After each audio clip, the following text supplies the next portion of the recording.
안녕하세요.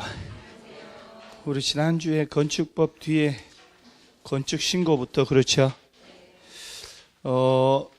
허가권자가 아닌 자 골라봐라 그러면 도지사나 국토교통부 장관은 허가권은 없어요. 그렇죠.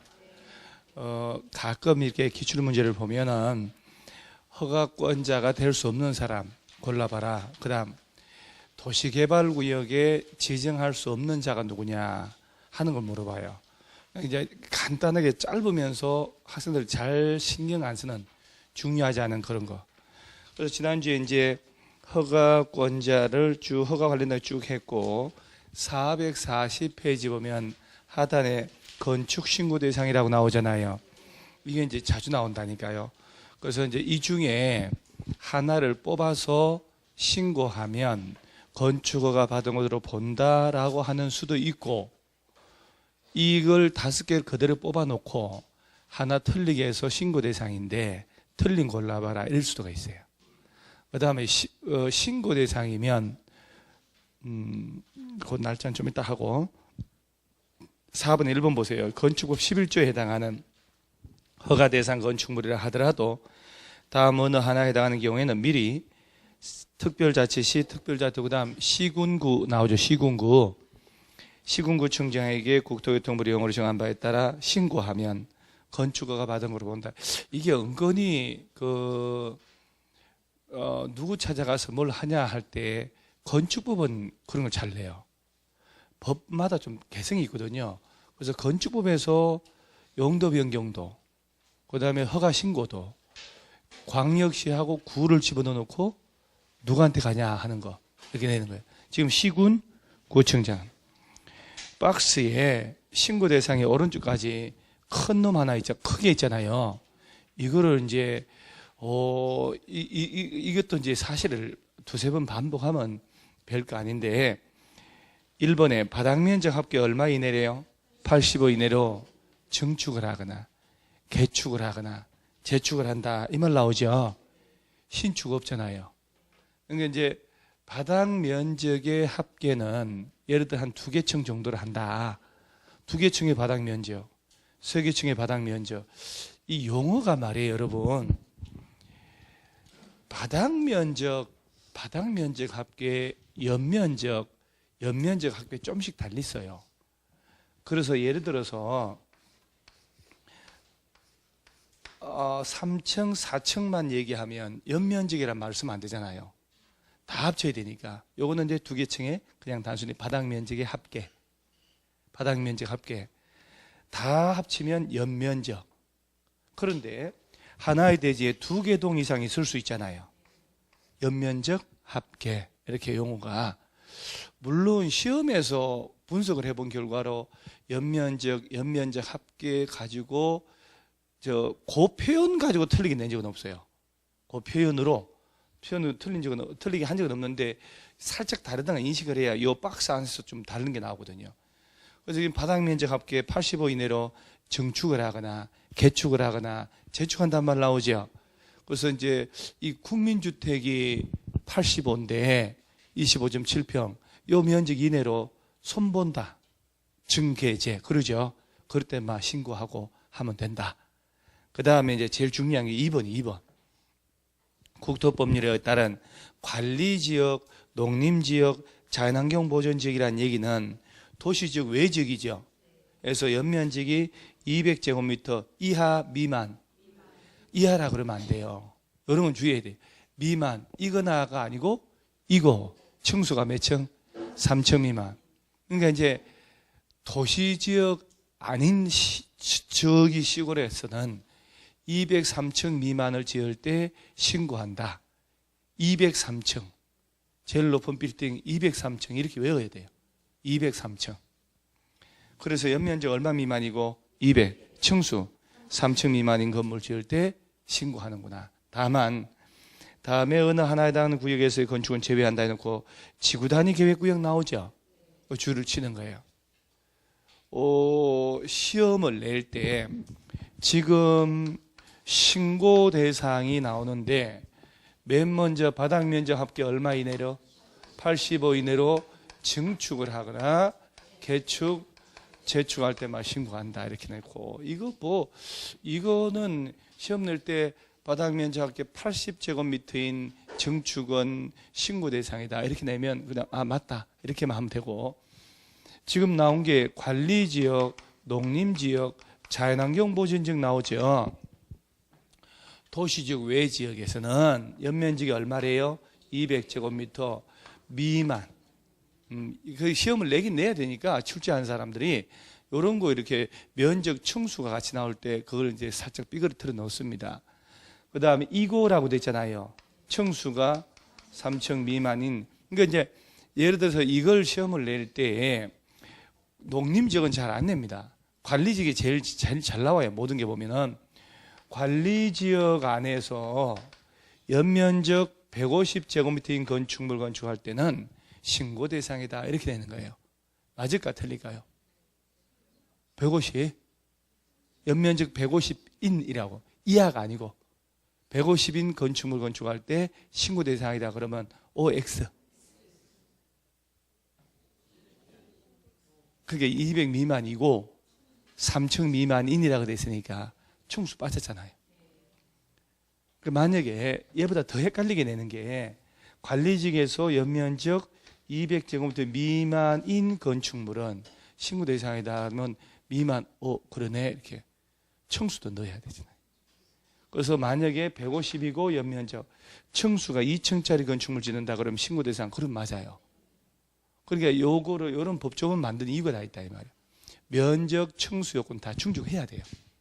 그래서 이제 이런 걸 볼 때는 급하게 후닥후닥 가지 말고, 저렇게 200 미만이고 3층 미만인 건축물 건축이라고 나오면 면적, 층수를 다 갖춰야 되는구나. 그리고 이하라고 하면 안 되겠구나. 또는 이라고 그러면 안 되겠구나 하고 자꾸 본문 봐야 되는 거예요. 한 걸음 한 걸음 가면 되거든 사실은요. 203층 미만을 도시 외 지역에 지을 때는 신고만 하면 지어도 돼요. 그 다음에 또 문제가 뭐냐면은 지구단위 계획구역 제외된다고 그랬잖아요. 그래서 시험 낼 때 이렇게 내는 거거든. 지구단위 계획구역 지정된 관리지역에서 200 미만이고 3층 미만인 건축물의 건축은 신고 대상이다 할 때 또 뒤에만 눈이 보이는 거라. 지구단위 계획구역 지정되면 허가받았습니다. 허가받아야 돼요. 전면적 적용 대상으로 돼버리거든. 우리 배웠잖아요 지난주에. 도시지역하고 지구단위 계획구역 지정되면 전면 적용 지역이다 해서 모든 건축업 다 적용한다고 그러죠. 그래서 이런 건 찬찬히 보고 이렇게 뭐 특별히 뭐 암기하는 건 아니잖아요. 그렇구나 하면 되니까. 왜요? 뭐를 암기해야 돼요? 암기는 이런 걸 암기하는 게 아니고 헌법 전문 외우고 이런 걸 암기한다 이렇게.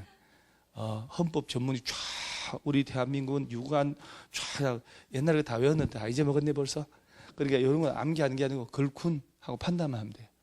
그 다음에 동그라미에서 한번 연면적 200 미만이고 3층 미만인 건축물에 거기 대수선이라고 되어 있나요? 자, 여기서 우리 또 천천히 보는 거예요. 아까 200 미만이고 3층 미만인 건축물을 도시지역이 아닌 곳에 지으려면 신고만 하면 된다며요. 그러니까 새로 지을 때도 신고인데 기존 건물이 200이 안 되고 층수 3층 미만인 건물 있죠? 있을 거 아니요? 요런 규모, 요런 작은 건물에 대한 단순 대수선도 신고만 하면 된다. 우리 대수선 유형 지난주에 했잖아요. 증설하고 해체하고 수선하고 변경 쭉 해가지고 그러죠. 그러니까 이런 걸 대수선이라 하는데 이런 대수선을 하더라도 건물이 200 미만이고 3층 미만인 건물에 대한 그런 행위 할 때는 신고만 하면 된다 이 말입니다. 시험 낼 때 200 미만이고 3층 미만인 건축물의 대수선 행위는 신고 대상이다 그러면 오케이? 그 다음에 그 동그라미 4번에 주요 구조 해체 없는 등 다음에 대수선 해가지고 오른쪽 기역, 니은, 디귿, 리을, 미음, 비어 있나요? 네, 이게 이제 이런 얘기예요. 거기 잘 보면 하나같이 내력벽 면적 30 이상 뭐 하는 것? 수선. 그 다음 수선 아니요. 그러죠? 그러니까 우리 대수선이라는 것은 내력벽을 증설하거나 해체하거나 그러죠? 또 30 이상 수선하거나 또는 변경, 이 네 가지 행위 중에 하나 할 때 대수선 허가 받으라는 얘기였거든요. 근데 그 중에서도 수리하는 거잖아요. 그러죠? 수선. 수리란 말 안 쓰고 수선이란 말 써요. 그럼 수선하는 행위는 그 면적이 30 이상이든 3개 이상이든 이 중에 단순 수선은 다 신고만 하면 된다. 그러니까 대수선도 허가 대상과 신고 대상 나눠진다 이 얘기죠. 그러니까 이제 단순히 내력벽 등을 수선할 때는 신고만 하고 대수선하면 되지만 내력벽을 정설 해체하거나 30 이상 변경하는 이런 행위는 허가받고 하라 이 말이요. 그래서 단순 수선을 위한 대수선 행위는 신고하는구나. 외울 것도 없잖아요. 다 수선 아니에요. 수선. 그죠? 수선. 자, 그 다음에 5번에 다음에 건축물의 건축에서 이제 거기는 이제 잘 나와요. 시험에.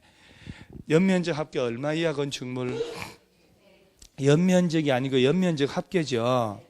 그러니까 이제 여러 동을 지어도 100 이하밖에 안 된다는 얘기예요. 그러니까 2개, 3개 동을 짓는데도 100 이하니까 이거 뭐 이런 거, 자, 연면적 합계 100제곱미터 이하의 신축은 신고 대상이다 하면 맞아 틀려요. 그 위에 동그라미 5번 끝에 뭐라고 됐어요? 다음에 건축물에 뭐라고요? 건축이라고 됐잖아요. 연면적 합계 100 이하는 신축도 그렇고 다 신고만 하면 돼요. 예? 그럼 신축도 포함한다니까요. 자, 다시 한번. 여러분들 진짜 이게 이런 걸 외워야 한다는 그런 고정관념 버리셔야 된다니까. 외우는 거, 이거 무엇이 또 혼자 또 저렇게 들어. 여러분 이런 거 싫어하잖아요. 바람 싫어하죠? 바람은 또 이 바람만 있는 게 아니잖아요. 사람은 알 수가 없다는 거. 예를 들어서 이거를 외운다 그런 생각하면 스트레스 받는다니까요. 자, 외우지 말고 한번 얘기해 보는 거예요. 자, 연면적 합계 100 이하의 건축물 짓는다. 허가받고 신고하고 그 허가를 받는 것, 신고를 하는 것이라고 하는 거거든요. 자, 그 다음에 이제 니은 이제 중요한 이게 답이야. 답. 건축물 높이 몇 미터? 3미터 이하로 뭐다는 것? 정축. 기존 건물의 높이를 얼마까지 높인데요? 3미터. 자, 이게 두 번 정답. 한 번은 5미터 정축할 때 신고한다. 한 번은 6미터 정축할 때 신고한다. 다 틀렸어요. 예? 몇 미터까지만? 3미터까지만 높이는 거는 막 괜찮다. 신고하면 된다. 3미터 디귿에 23조 사항에 따른 거의 표준 설계도서 있나요?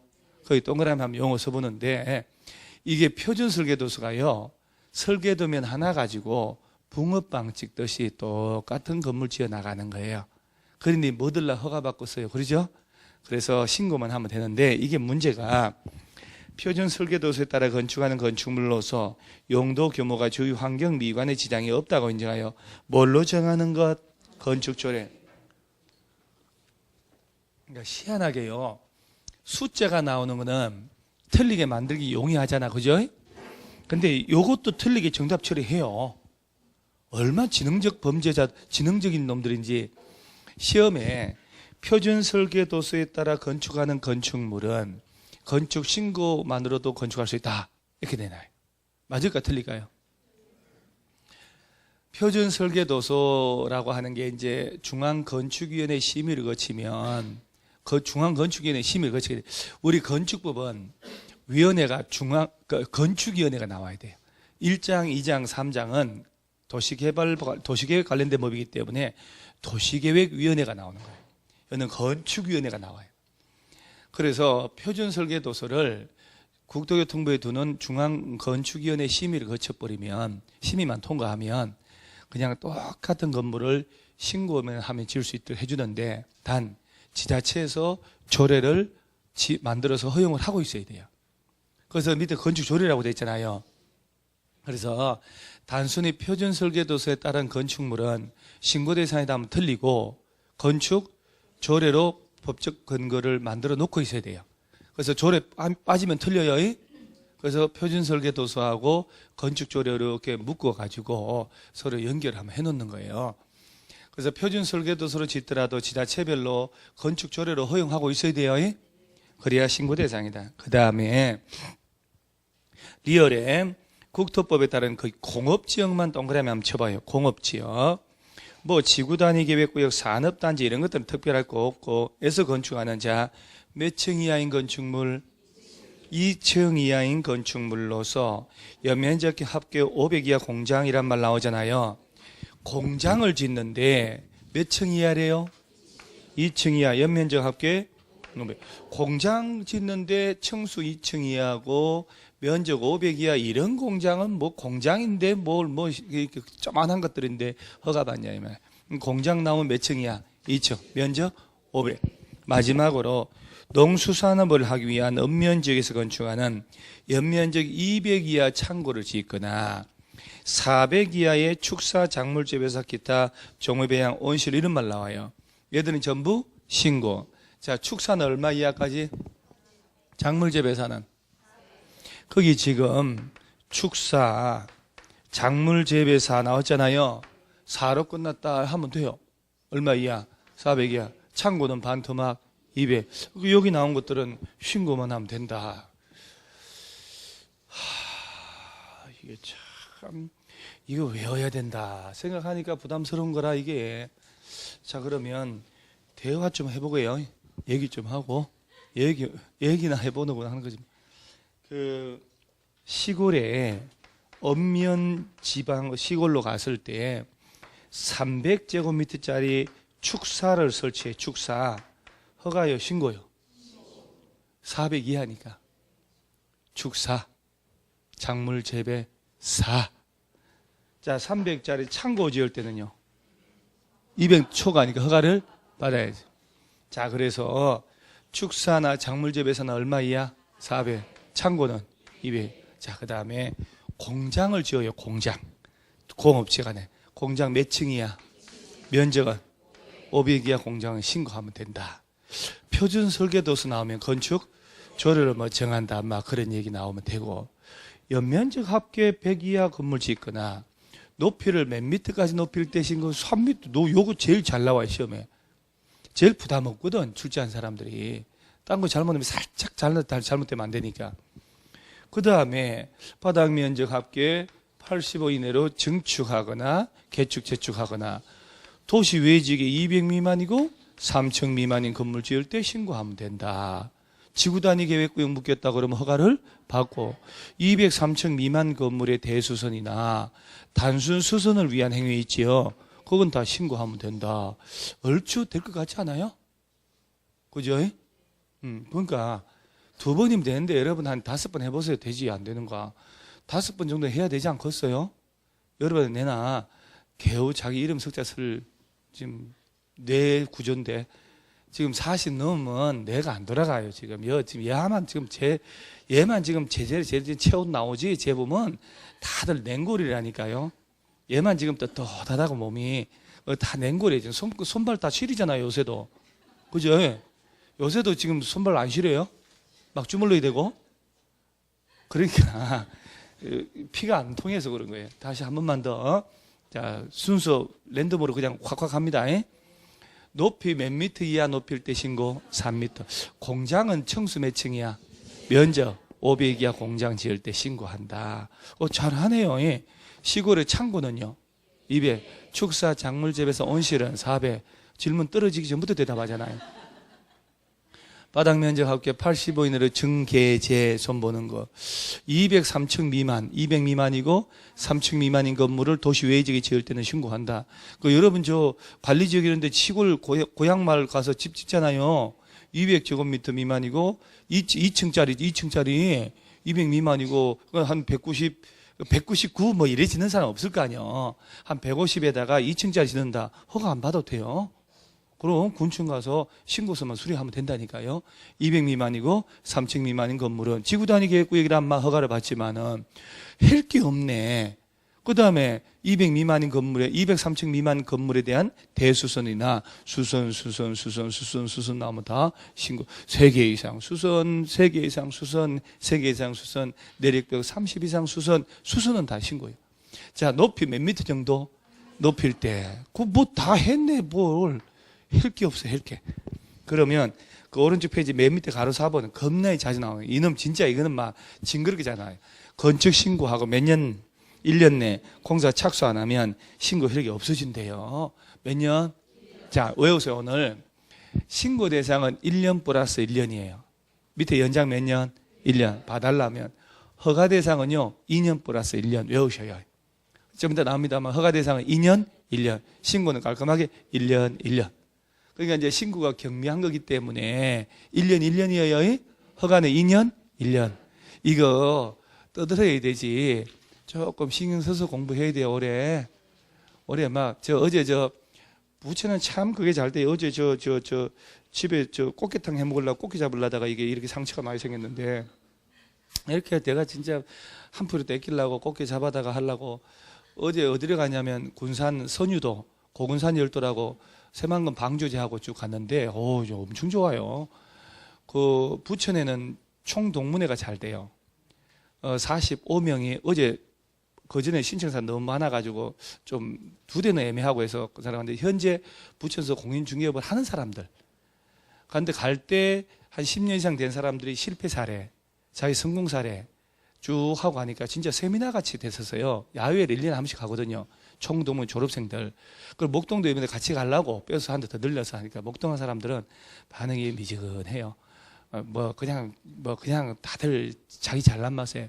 근데요, 오래된 사람들이 경험치기를 얘기하는데, 야, 정말 내가 졸음이 안 와요. 야, 저런 거 배울만 하구나, 진짜로. 가서, 거기까지 가는데 한 3시간 걸리는데,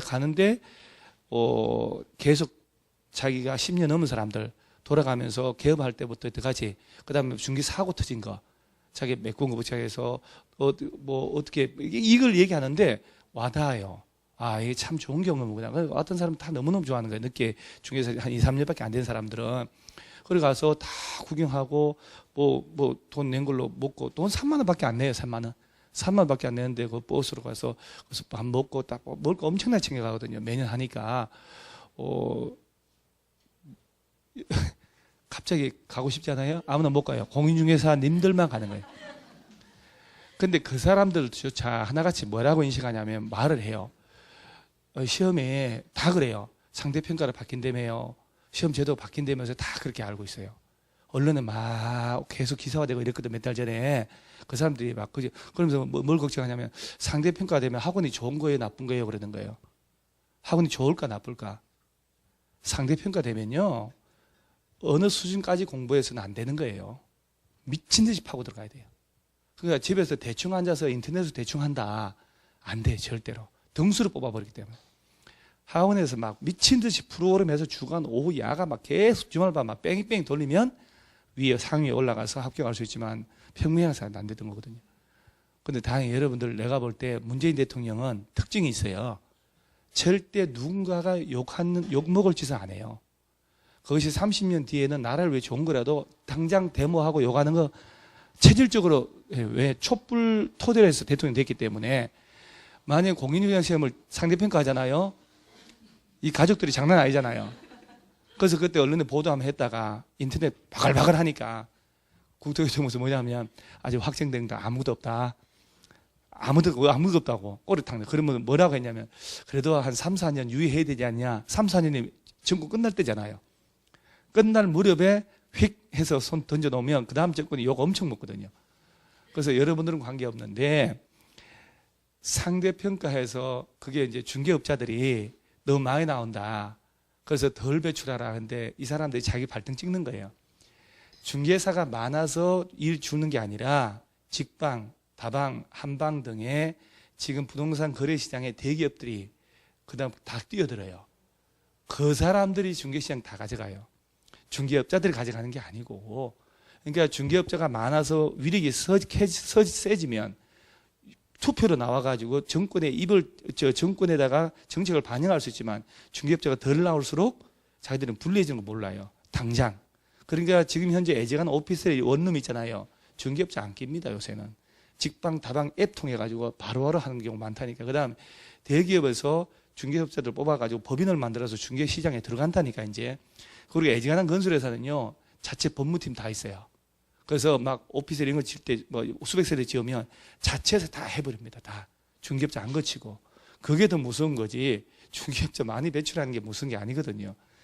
그래서 그 사람들이 걱정을 많이 해주는데 그 올해가 변곡점이 될 거란 얘기예요. 올해가. 그러니까 여러분들 조금 공부 좀 세게 해야 돼요.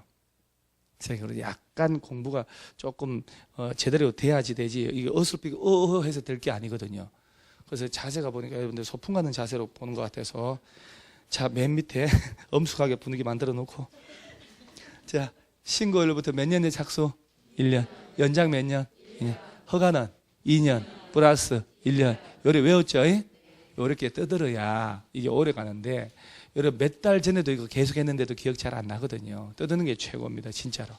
자, 여기 제일 잘, 객관식 시험에 2년, 1년, 1년, 1년 이런 거 있지요.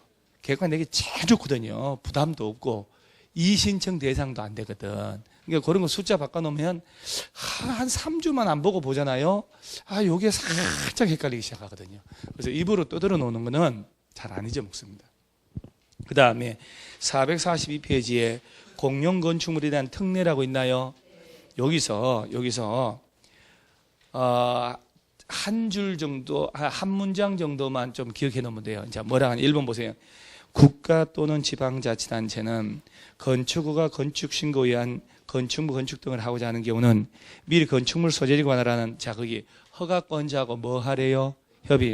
협의한 경우에는 건축허가나 신고한 것으로 본다라고 되어 있죠. 자, 꼭 한마디만 주의하세요. 국가나 지자체가 건물 지을 때 이걸 공용 건축물이다 이렇게 얘기를 해요. 국가나 지자체가 건물 지을 때 허가나 신고해요? 안 해요? 허가 받거나 신고해요? 허가권자하고 뭘 하면? 협의하면 허가나 신고한 것으로 본다. 모든 건축물은 허가나 적어도 신고해야 건축할 수 있다면 틀려요? 자, 국가나 지자체는 허가 신고 안 합니다. 협의하면 허가받은 것으로 본다. 자, 오른쪽에 가설 건축물 있나요? 요게 이제 작년에는 거기 1번에 가설 건축물의 건축 허가 줄치고 2번에 가설 건축물의 축조 신고 줄치는 거예요. 그러면 여기서 이제 보세요. 시험용으로 지금 시험이 나올 때 가설 건축물이다라고 나오면, 가설 건축물이다 나오면 지금 허가 대상이 있고 신고 대상이 있다는 거잖아요. 이것부터 구분하셔야 되는 거예요. 가설 건축물은 허가받고 하는 게 있고 신고만 하면 되는 게 있구나. 근데 이 신고 대상이 작년에 나왔어요. 이게 십몇 년 만에 한 번씩 나오는 주제거든요. 이게 15회 때 한 번 나오고 작년에 나왔어요. 앞으로 10년 동안 안 나오는데, 그러면 내년에는 요거 허가 대상이에요. 이게 이제 뭔지 알아야 되는데, 우리 혹시 국토교육법 배울 때 지지난주까지 시설 부지로 묶이면 건물 못 짓잖아요. 도로 부지, 공원 부지. 그런데 시설 부지 묶고만 놓고 10년 넘도록 사업 시행 안 하면 지목이 대인 토지 소유자가 서울시에 가서 땅 사세요 한다고 그랬잖아요. 안 산다고 할 수도 있다 그랬잖아요. 안 산다고 그러면 가설 건축물 같은 거 지을 수 있다 그랬죠.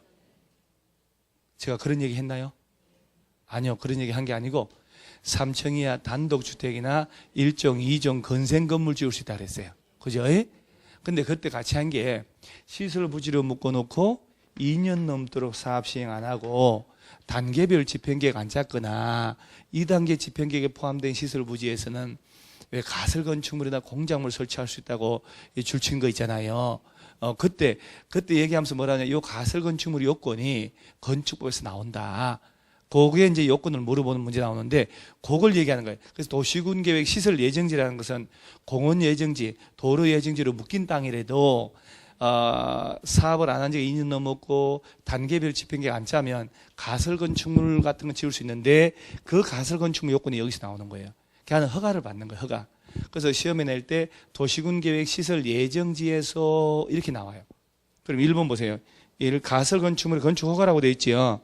도시군계획 시설 및 시설 예정지에서의 가설 건축물 건축하려는 자는 특별자치시, 특별자치도 그다음 시군구로부터 뭘 받으래요? 허가. 자, 허가 받고 지을 수 있다는 거 박스에 동그라미 2번에 시군구청장은 해당 가설 건축물 건축이 다음에 어느 하나에 해당하는 경우 아니면 위일에 따른 허가를 해야 한다는 거 박스 나오잖아요. 여기에 해당하는 경우가 아니면 허가하라. 자, 이게 좀 법조문이 복잡하게 됐다니까요. 우리 요약집 다 가져왔어요? 안 가져왔군요. 그러면 이걸로 해. 요약집은 공부하기 좋게 변형을 내가 다 해버렸거든. 그래서 요게 이제 일단 기억. 국토법 64조에 위배되는 경우가 아니면 허가하라. 이거는 특별할 게 없고. 자, 니은 있죠, 니은. 4층 이상인 경우가 아니라면 허가해야 한다라고 됐잖아요. 그러면 시설 예정 제한의 가설 건축물은 몇 층 이하로만 지어라? 3층 이하. 그래서 이거 외울 때 왜 들고 뛰고 가삼삼 그런 말 한 적이 있지요. 그래서 층수 몇 층? 3층 이하라고. 4층 이상인 경우가 아니면 허가하라고 했으니까 3층 이하일 때만 허가해 주겠다 이 말이요. 그 다음에 구조, 존치기간 등등등 대통령령으로 정한 다음 기준 범위에서 조례로 정한 바에 따르지 않는 경우 해놓고 철근 콘크리트 있죠. 철근 콘크리트, 철근 콘크리트가 아닐 것이라고 했잖아요. 여기에 철근 콘크리트가 아니어야 되는데 요 기준에 따르지 않으면 허가하면 안 되는 거예요. 쉽게 말하면 철근 콘크리트 구조를 하면 허가해주면 된다 안 된다? 안 된다. 공구리가 아니어야 된다 이 말이에요. 두 번째, 존치기간 3년 이내여야 하고 3년 이내라는 기준에 따르지 않는다면 허가하면 안 된다 이 얘기거든요. 그래서 가삼삼이라는 게 거기서 나오는 거예요. 들고 뛰어야 되니까 공구리를 하면 안 되지. 그리고 가삼삼 할 때 존치기간은 몇 년? 3년. 층수는 3층 이하. 그러면 이 중에 하나가 답이지. 그 다음에 전기, 수도, 가스 이런 거 설치하면 안 되고 각종 분양을 공동주택 등으로 분양하면 안 되고. 자, 그러면 시험에 시설 예정지에서 가설 건축물 허가받으면 설치한다 할 때 콘크리트로 하면 안 된다는 얘기죠. 존치기간 몇 년? 3년. 층수가 3층 넘어가면 안 된다 이 말이에요. 전기, 수도 이런 거 설치되면 안 되고 이런 요건을 갖추는 가설 건축물이라면 시설 예정지라도 도로 예정지라도 허가해 주겠다 이 말이거든. 그럼 시험에 어떻게 내냐면 그 요건을 던져놓고 틀린 거 찾아봐라 이렇게 내요. 그럴 때 3층 이상일 것, 철근 콘크리트로 할 것 이런 식으로 틀리게 내는 거예요. 그래서 여기 나온 것들은 허가를 받아야 돼요. 그래서 이 법조문이 어렵게 된 걸 요약집은 제가 그냥 깔끔하게 덕개발행위 허가 기준 저가하지 않아야 되고 층수가 3년 이상이 안 돼야 되고 존치기간 3년 이하에 3층 이하에 하고 그냥 표현을 다 만들어서만 해놨는데 그냥 따로 또 할 기회가 있으니까 그때 하고 가설 건축물 나오면 시설 부지 안에 설치하는 가설 건축물 나오면 세 가지만 외워놓으셔요. 콘크리트를 하면 안 돼요. 층수는 3층, 존치기간은 3년 넘어가지 마라. 요것만 알면 돼요. 그 다음 밑에 신고 보면은 우리가 아는 재해복구, 흥행, 전람회, 공사용 가설 건축물 이런 말 나오죠. 그러니까 이제 예를 들어서 횡성 한우 지역 특산물 광화문 내거리에서 2주 동안 판매한다. 또는 미술 전람회를 기획해 가지고 한다. 야외 무대를 해서 1주 동안 공연한다. 이 순수한 이런 걸 얘기하는 거예요. 이런 건 그냥 신고만 하면 돼요. 그래서 시험에 재해복구, 흥행, 전람회, 공사용 이런 말 나오면 등 다음의 용도의 가설 건축물 축조하는 자는 자 시군구에 가서 뭐 하고 난 다음에 신고. 그 신고하는 가설 건축물 종류가 하단 박스에 있는 건데 못 외워요. 솔직히 말씀드리면 다음 페이지까지 그것도 면적이 또 세세한 면적들이 있는데요. 이거 못 외웁니다. 다행히 작년에 이걸 나와서 참 다행이다 하는 거. 그래서 요거는 박스 안 해도 돼요. 근데 하나만 알면 돼요. 이렇게 지문이 이렇게 나와요. 재해복구, 흥행, 전람회, 공사용 등 이런 말 나오면 허가받는 게 아니고 신고한다 해놓고 그 박스 밑에 동그라미 이번에 위 규정에 의해 신고하는 가설 건축물 존치 기간은 몇 년 내로 그거 하나만 줄치는 거예요. 그 444페이지 맨 위에 박스 밑에 동그라미 2번 있잖아요. 그러니까 허가 대상이든 신고 대상이든 가설 건축물의 존치 기간은 몇 년? 3년 넘으면 안 된다. 그것만 알면 돼요, 사실은. 그래서 신고 대상 가설 건축물로 시험 나오기는 거의 힘들고 허가 대상 가설 건축물 나오면 아까 그 요건 있죠, 요건 들고 뛰고 가삼삼만 알면 되고 그 다음에 이제 어디 가냐면 446페이지 보세요. 건축에 관한 입지 규모의 사전 결정이라고 있나요? 요게 이제 시험에 이제 나올 수 있는데 나오면 두 가지 정도만 알면 답은 맞춰요. 근데 얘가 뭔지 먼저 알아야 돼요. 입지 규모의 사전 결정이란 말 나오죠. 그 전제조건 여러분요. 중개사 공부를 하기 전에 대한민국의 모든 땅이 21개 용도 지역으로 다 구분되어 있다는 것, 각각의 용도 지역별로 어떤 건물 지을 수 있는지, 용적률 몇 프로인지 이런 걸 적용받아서 치밀하게 돌아간다는 사실 신경 별로 안 쓰고 있잖아요.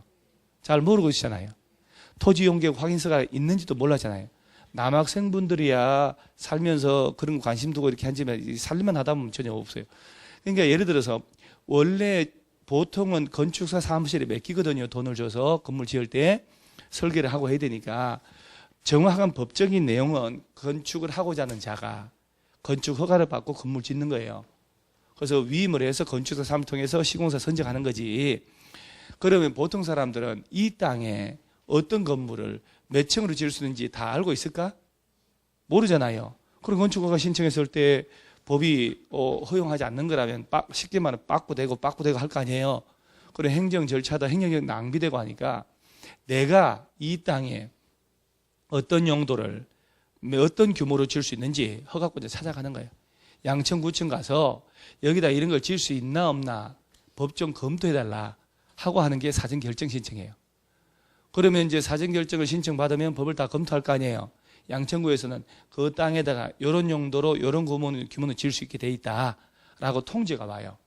통지 온 대로 설계 뽑아 허가 신청하면 거부되고 할 일이 없을 거 아니에요. 그러면 또 사전 결정 들어갔을 때 각종 건축의 심의 절차 이를 다 거쳤기 때문에 본 허가 신청하면 생략을 해가지고 빨리 허가 떨어져요.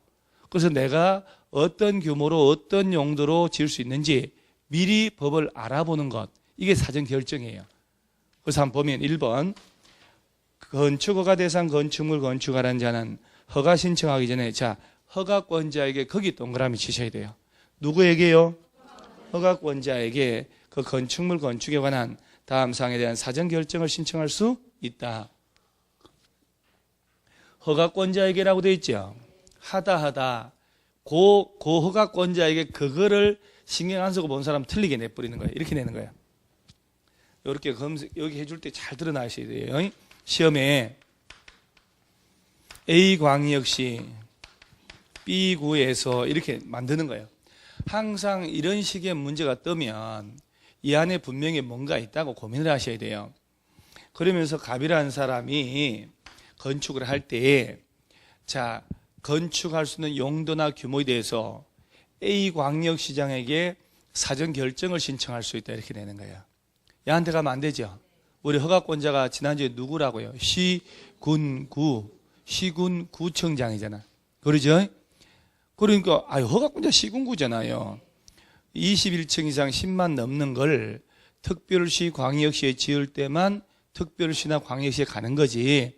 그런 예외사항이 없거든요. 이런 거 낼 때는 21층이란 말 안 줄 거 아니에요. 그래서 갑은 누구 찾아가서 사전결정 신청한다고? 그렇지, 허가권자니까. 허가권자라는 게 명확하게 인식을 하고 있어요. 얘한테 간다는 걸 안 돼. 문제를 보고 얘는 이걸 묻는구나 살짝 빨리 파악을 해야 되는 거예요. 이런 문제 나오면 좀 당황스럽거든요. 그래서 누구 찾아가라고요? 허가권자. 이거 뭐 쓴다. 서방에 성 없어. 허방이에요. 여러분 책에 쓰고 줄치고 별 점수하면 300점씩 나옵니다. 300점. 그죠? 근데 지금 300점 뭐 70점 나오죠. 70점. 둘이 합쳐서. 혼자 70점은 완전 잘 나가는 거죠, 지금. 나 딱 하는 거 얘기할까요, 여러분요? 1월달부터 했잖아요, 1월달부터. 1월달부터 개우 5개월 했어요. 5개월 책 6권 평생 전공하지 않은 걸. 그러잖아요. 여러분, 그건 이제 도로교통법도 모르잖아요. 법이라고 할 때. 가족법도 모르고, 상속법도 모르잖아요. 그래, 법의 문의안이 여러분들이 여기 턱 왔더니 매일 법 이러고 있어. 그리고 객관식을 맞춰야 돼. 그러니까 5개월 해가지고 점수 팍팍팍 그거는 거짓말이에요. 그건 말도 안 되는 거예요. 그리고 그것도 여러분 1, 2월달 치열하게 공부했어요. 춥다고 왔다 갔다 하다가 3월달부터 조금 학과하고 폼자 냉정하게 공부한 양을 내가 따져보는 거예요. 공부 양 따져보면 이제 좀 마음이 초조해서 이제 독서실 사람 찾으라고 이제 공부하러 나와요. 벌써 했어야 되는데 2월달 3월달부터. 그러니까 점수는 이만큼 나와야 된다는 생각을 하고 공부는 요만큼 하고 있잖아요. 그러니까 지금은 점수가 그렇게 나오지 않습니다. 정상적으로. 그래서 점수는 문제풀이하고 난 다음에 나오는 거고. 자, 누구한테 찾아가서 사전결정 신청? 허가권자. 그럼 메모하지 마시고요. 박스에 기억을 보면 줄치지 말고요. 해당 대지에 건축하는 게 이 법이나 관계법에서 허용되는지, 이 법이나 관계법에 따른 건축 기준 제한 완화에 관한 사항을 고려해 해당 대지에 건축하는 건축 규모는 얼마인지, 이걸 여기다 지을 수 있냐, 얼마나 크기를 지을 수 있냐를 신청한다 이 말. 그리고 박스 밑에 동그라미 2번 줄쳐요. 사전결정 신청하는 자는 건축위원회 심의, 거기 동그라미 한번 치고 하고, 밑에 교통영향평가서 검토를 동시에 신청할 수 있다라고 돼 있죠. 이게 이제 내가 양천구에 갈 때 사전 결정 신청할 때 말이야, 건축위원회 심의하고 이런 걸 같이 해주세요 할 수 있어요. 왜? 이때 해버리면 나중에 번호가 신청할 때 이거 생략하거든요. 빨리 떨어져요, 허가가. 자, 그 다음 큰 2번에 1번. 허가권자는 위일에 따라 사전결정 신청된 건축물의 대지 면적이 환경영향평가법에 따른 소규모 환경영향평가 대상 사업이면 환경부 장관이나 지방 환경관서 장하고 소규모 환경영향평가에 대한 협의를 해야 한다라고 되어 있죠. 이거 지문이 석줄 아니야, 이거 주의. 이거 간단해요. 이거는 어떻게 할 수가 없어. 환경영향평가 대상 사업이라고 나오죠. 환경영향평가 받아야 하는 건축행위가 될 수 있잖아요. 그러면 환경 관련된 부처하고 협의하는 거잖아요. 근데 이거 어떻게 틀리게 낸 줄 아세요? 정신만 좀 차리면 된다니까. 환경영향평가 대상 사업인 경우에는 국토교통부 장관하고 협의해야 한다 이렇게 냈더라고. 국토교통부하고 환경하고 뭔 관련되어 있어요? 그러죠? 환경 관련 부처하고 협의하면 돼요. 자, 그러고 난 다음에 2번. 허가권자는 위 1, 2에 따른 신청을 받으면 입지 규모 용도 등을 사전 결정한 후에 사전 결정 신청자에게 알려야 한다 이렇게 됐죠. 그러니까 이제 이렇게 되는 거예요. 이제 양천구청에서는 관련 법을 다 검토했을 거 아니요.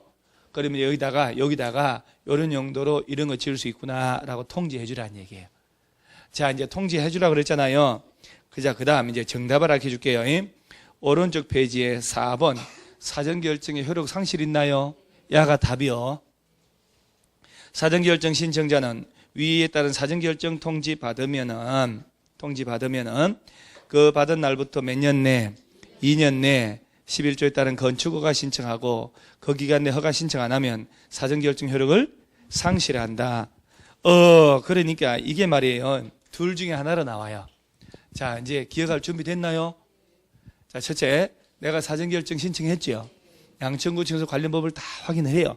그래서 이런 용도로 여기 크기로 여기 지을 수 있다. 통지 올 거 아니야. 사전결정 통지가 되면 건축허가 받은 것으로 본다라고 했죠. 그렇게 되는 거야. 건축허가 받은 거 보는 게 아니요.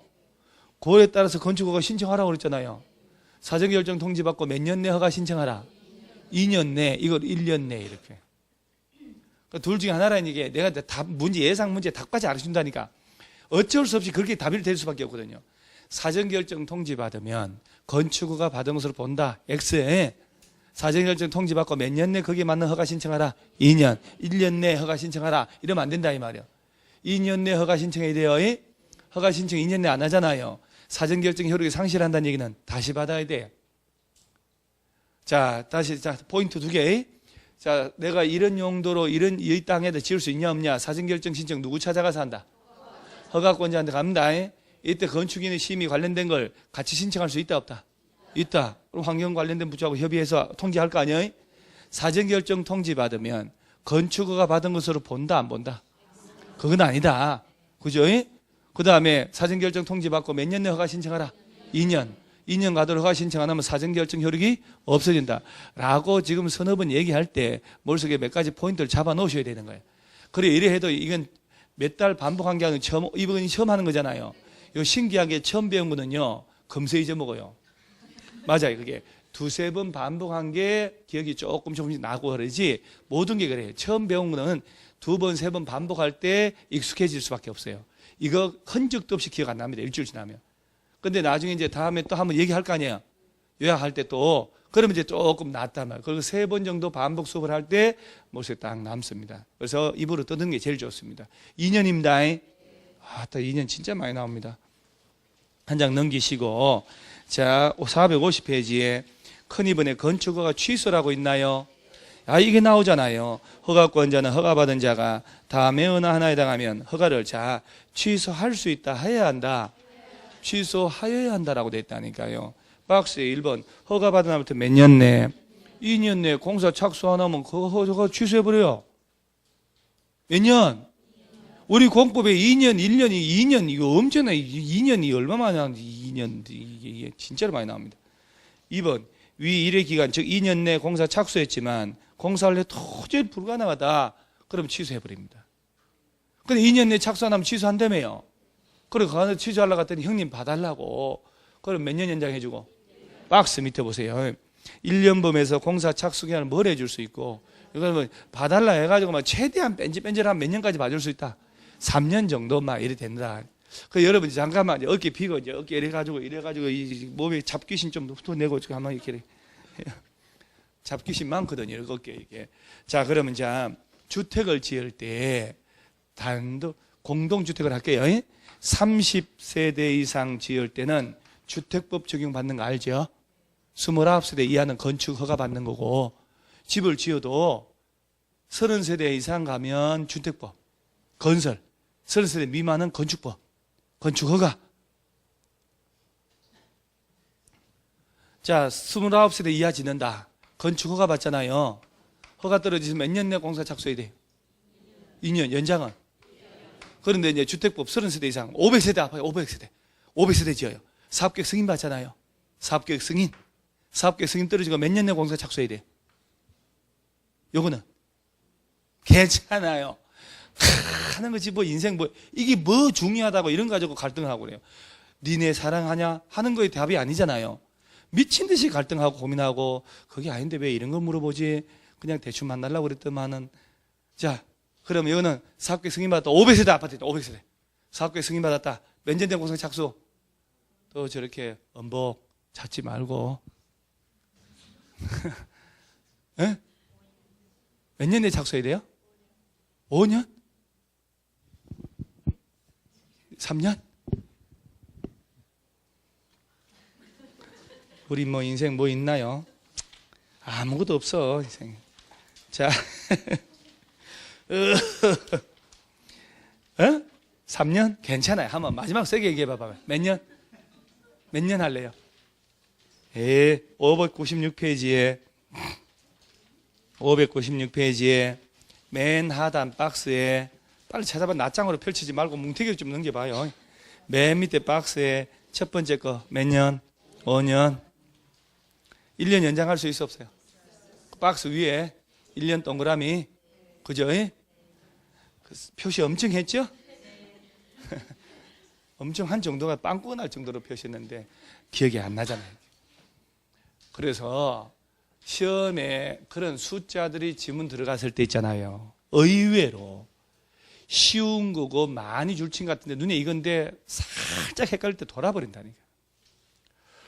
이게 3년? 2년? 그럴 땐 가장 좋은 게 입으로 막 반복해서 나도 모르게 툭 나오게 하는 게 제일 좋은 거예요. 그래서 개별 건축 허가 받을 때는 몇 년 내 착수? 1년, 연장 1년, 3년 정도 뺀질. 떼거리로 지을 때 있죠. 500세대, 1000세대 몇 년 내 착수? 5년, 연장 1년, 5년. 공구별로 뭐 분할 시행이 있는 거 있었잖아요. 그런 것도 다 했는데 그까지 하면 또 헷갈려 버리니까.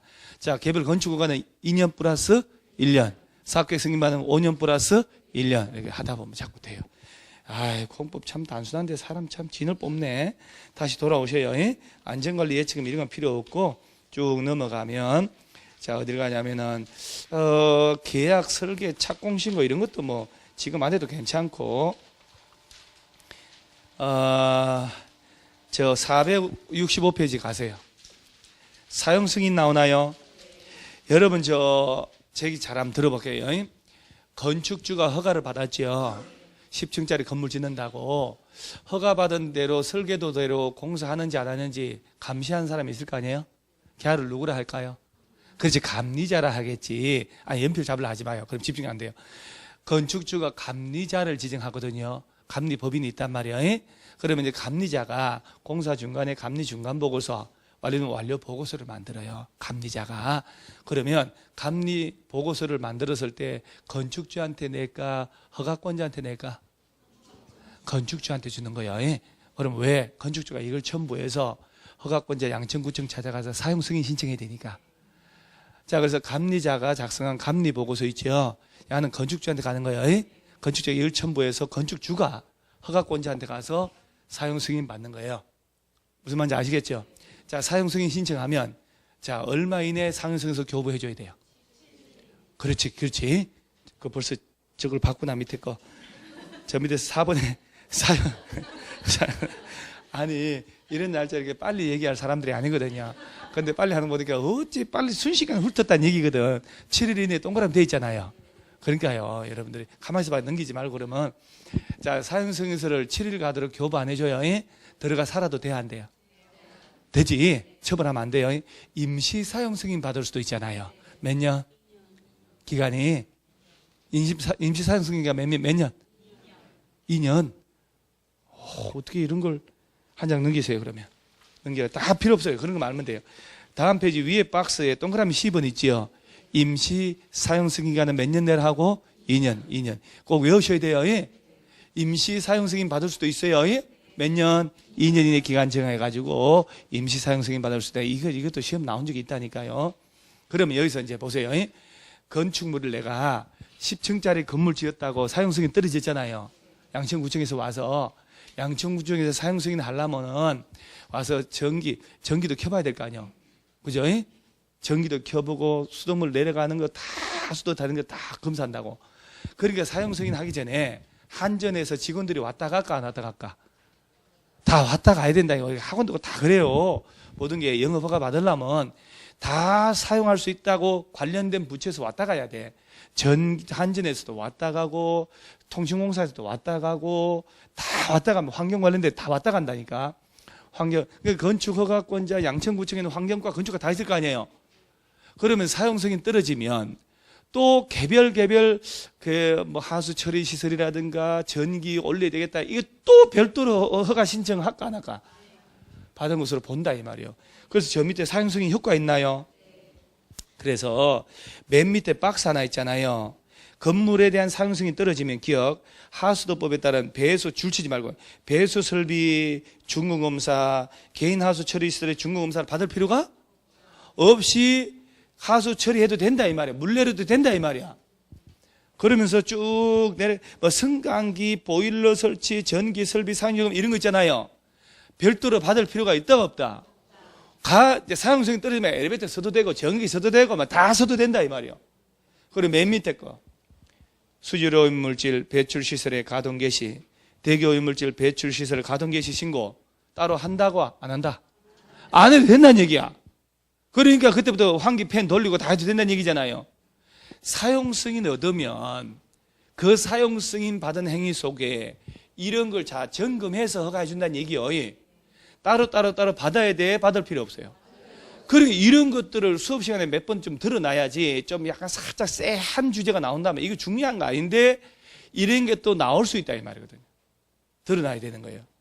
그래서 이런 건 다 받은 것으로 본다. 됐어요. 이제 한 장 넘기시고 그 다음에 자잘한 짠챙이들은요 여기서 줄 쳐서 외울 필요가 없어요.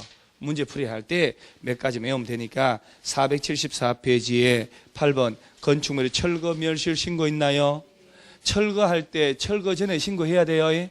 자, 철거 며칠 전? 3일 전. 재해로 멸실하면 멸실 후 30일. 자, 철거는 스스로 하는 거니까 재해로 멸실한 건 얼마나 놀랐겠냐고 10배. 3일 플러스 30일. 철거 전에 신고하는 거죠. 철거는 멸실은 멸실 후에 하는 거죠. 그래야죠. 그 다음, 자, 여기서 또 우리 생각 좀 하는 거예요. 내가 건물 철거한다면 철거 3일 전에 신고하라는 얘기에 양천구청 가서 재해로 화재로 홀라당 탔어요.